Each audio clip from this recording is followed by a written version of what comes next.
तीसरा कारक है करण कारक। करण कारक का सूत्र होता है साधक तमम करणम, यानी क्रिया की सिद्धि में जो साधक तमम, तमम माने अत्यंत, साधक माने सहायक सिद्ध होता है, वह करण कारक कहलाता है। अर्थात कर्ता अपनी क्रिया को पूरा करने के लिए जिसकी सबसे अधिक सहायता लेता है वह करण कारक होता है। करण कारक का चिन्ह से सहायता के अर्थ में होता है। कर्तृकरणयोस् तृतीया, अर्थात कर्तृवाच्य के करण में तो तृतीया विभक्ति का प्रयोग होता ही है, साथ ही कर्मवाच्य और भाववाच्य के कर्ता में भी तृतीया विभक्ति के रूप लगते हैं। इस उदाहरण में देखिए, बालक गेंद से खेलता है। यहाँ पर खेलने की क्रिया में बालक सबसे अधिक सहायता किसकी ले रहा है? गेंद की। तो सबसे अधिक सहायक कौन है? गेंद है। इसलिए गेंद क्या हो गया? करण कारक हो गया और इसमें तृतीया विभक्ति के रूप लगेंगे। बालक की संस्कृत बालकः, क्योंकि बालक अकेला है, एक वचन का रूप लगेगा और बालकः हो जाएगा। गेंद से खेल रहा है, करण कारक तृतीया विभक्ति एक वचन का रूप लगेगा और गेंद की संस्कृत होती है कंदुक, तृतीया एक वचन में कंदुकेन। खेलता है की संस्कृत हो जाएगी क्रीडति, प्रथम पुरुष एक वचन का रूप लगेगा। तो बालक गेंद से खेलता है, इसका संस्कृत में अनुवाद होगा बालकः कंदुकेन क्रीडति। इसी प्रकार अन्य उदाहरण भी आप ले सकते हैं, जैसे मैं कलम से लिखती हूँ। यहाँ पर लिखने की इस क्रिया में सहायक तो हाथ भी है, लेकिन सबसे अधिक सहायक क्या है? कलम है। इसलिए कलम में तृतीया विभक्ति लगेगी और कलम करण कारक हो जाएगा। मैं कलम से लिखती हूँ, इसका संस्कृत में अनुवाद होगा अहम कलमेन लिखामि। तो इस प्रकार करण कारक के योग में तृतीया विभक्ति के रूप का प्रयोग किया जाता है और इसका चिन्ह से सहायता के अर्थ में होता है। कर्ता अपनी क्रिया को पूरा करने के लिए जिसकी सबसे अधिक सहायता लेता है वह करण कारक होता है। करण कारक तृतीया विभक्ति के अन्य नियमों में से कुछ नियम के बारे में मैं आप सभी को बताऊंगी। पहला है सह, साकम, सार्धम, समम। इन सभी का अर्थ होता है साथ। इसके योग में तृतीया विभक्ति के रूपों का प्रयोग किया जाता है। जैसे मैं रमा के साथ विद्यालय जाती हूँ। यहाँ पर रमा के की संबंध कारक का चिन्ह होता है। तो सामान्य रूप से तो यहाँ पर षष्ठी विभक्ति के रूप का प्रयोग करना चाहिए, लेकिन इस नियम के अनुसार जिसके साथ कहीं जाया जाता है उसमें तृतीया विभक्ति के रूप लगते हैं। तो मैं की संस्कृत क्या हो गई? अहम। रमा के, रमा शब्द का तृतीया विभक्ति एक वचन में रूप होता है रमया। साथ की संस्कृत सह, आप कुछ भी लिख सकते हैं, साकम, सार्धम, समम। तो सह, कहाँ जाती हूँ? विद्यालय को जाती हूँ, विद्यालयम।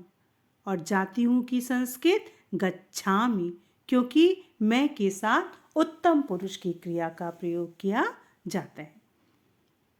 मैं रमा के साथ विद्यालय जाती हूँ, इसका संस्कृत में अनुवाद होगा अहम रमया सह विद्यालयम गच्छामि। इसी प्रकार दूसरा उदाहरण भी देख सकते हैं आप।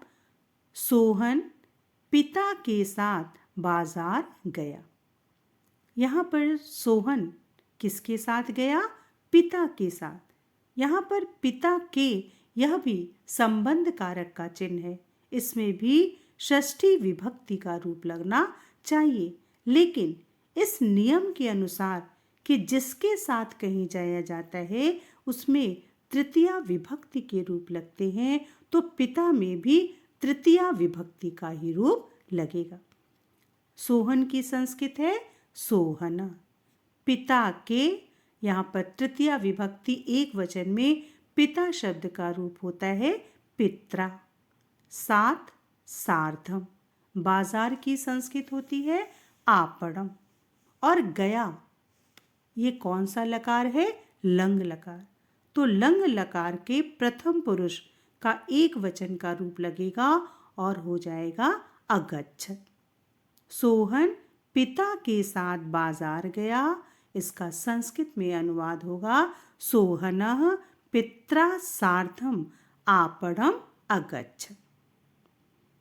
तो सह साकम सार्धम समम यानी साथ के योग में तृतीया विभक्ति के रूपों का प्रयोग किया जाता है, और ये नियम अक्सर हर परीक्षा में पूछे जाते हैं, इसलिए इस सूत्र को, इस नियम को बहुत अच्छी तरह से याद करना जरूरी है। करण कारक तृतीया विभक्ति का दूसरा नियम है येनांग विकार।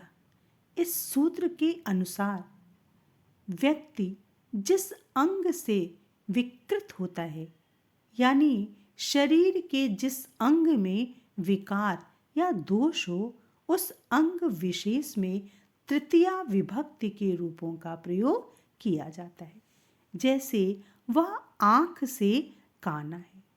यहाँ पर आँख शरीर के इस अंग में विकार है, इसलिए आँख में तृतीया विभक्ति का रूप लगेगा। वह की संस्कृत है सह।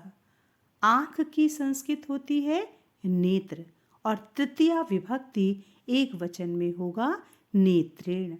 काना की संस्कृत है काण। है की संस्कृत है अस्ति। तो वह आँख से काना है, इसका संस्कृत में अनुवाद होगा सह नेत्रेण काणः अस्ति। वह पैर से लंगड़ा है। यहाँ पर पैर में विकार है या दोष है, इसलिए पैर में तृतीया विभक्ति का रूप लगेगा, और वह की संस्कृत है सह। पैर से पादेन। लंगड़ा की संस्कृत होती है खंज, और है की संस्कृत अस्ति। वह पैर से लंगड़ा है, सह पादेन खंजः अस्ति।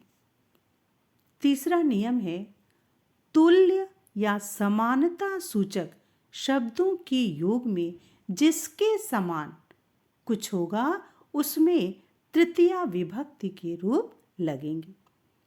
जैसे राम का मुख चंद्रमा के समान है। राम का काके की संबंध कारक का चिन्ह है और इसमें षष्ठी विभक्ति लगेगी, तो राम का इसका संस्कृत में होगा रामस्य। मुखम चंद्रमा के समान। यहाँ पर चंद्रमा के में भी षष्ठी विभक्ति संबंध कारक है, क्योंकि काके की संबंध कारक का चिन्ह है, लेकिन समानता के सूचक शब्दों के कारण यहाँ पर चंद्रमा में षष्ठी विभक्ति नहीं लगेगी, क्योंकि चंद्रमा के समान है, और जहाँ पर समानता सूचक शब्दों का प्रयोग होता है वहाँ पर तृतीया विभक्ति का रूप लगता है। तो इसलिए चंद्रमा में तृतीया विभक्ति लगेगी और हो जाएगा चंद्रेण। समान की संस्कृत सदृशः और है की संस्कृत अस्ति। तो राम का मुख चंद्रमा के समान है, रामस्य मुखम चंद्रेण सदृशः अस्ति। तो इस प्रकार शरीर के जिस अंग में विकार या दोष होता है उस अंग में तृतीया विभक्ति के रूप लगते हैं। और जहाँ पर समानता या तुल्य इन शब्दों का प्रयोग किया जाए वहाँ पर तृतीया विभक्ति के रूप लगते हैं। करण कारक तृतीया विभक्ति का अगला नियम है पृथक बिना शब्द के योग में तृतीया विभक्ति के रूपों का प्रयोग किया जाता है। जैसे मैं पुस्तक के बिना नहीं पढ़ूंगी। यहाँ पर पुस्तक के यह का के की संबंध कारक का चिन्ह है और इसमें षष्ठी विभक्ति के रूपों का प्रयोग होना चाहिए, लेकिन बिना शब्द के योग में यहाँ पर पुस्तक में तृतीया विभक्ति लगेगी। और मैं की संस्कृत अहम, पुस्तक के में तृतीया लगी तो हो गया पुस्तकेन। बिना की संस्कृत बिना, नहीं की संस्कृत न, और पढ़ूंगी पढ़ूंगी ये लिट लकार का रूप लगेगा इसमें। और उत्तम पुरुष एक वचन में पढ़ूंगी की संस्कृत होगी पठिष्यामि। तो मैं पुस्तक के बिना नहीं पढ़ूंगी, इसका संस्कृत में अनुवाद होगा अहम पुस्तकेन बिना न पठिष्यामि। अगला नियम है प्रकृति और स्वभाववाचक शब्दों के योग में भी तृतीया विभक्ति के रूप लगते। जैसे राम स्वभाव से धीर थे। यहाँ पर स्वभाव से यह स्वभाववाचक शब्द है, इसलिए यहाँ पर तृतीया विभक्ति लगेगी और हो जाएगा स्वभावेन। तो राम की संस्कृत रामः, स्वभाव से स्वभावेन। धीर की संस्कृत धीरः और थे की संस्कृत आसीत्। राम स्वभाव से धीर थे, रामः स्वभावेन धीरः आसीत्। तो बच्चों, करण कारक तृतीया विभक्ति के अन्य नियमों के अंतर्गत आप सभी ने पढ़ा कि शरीर के जिस अंग में विकार होता है उसमें तृतीया लगती है। जिसके साथ कहीं जाया जाता है यानी सह साकम सार्धम समम के योग में तृतीया लगती है, बिना शब्द के योग में लगती है और समानता सूचक शब्दों के साथ तृतीया विभक्ति के रूपों का प्रयोग किया जाता है। तो इन सभी नियमों को अनुवाद करते समय आप विशेष रूप से ध्यान में रखिएगा।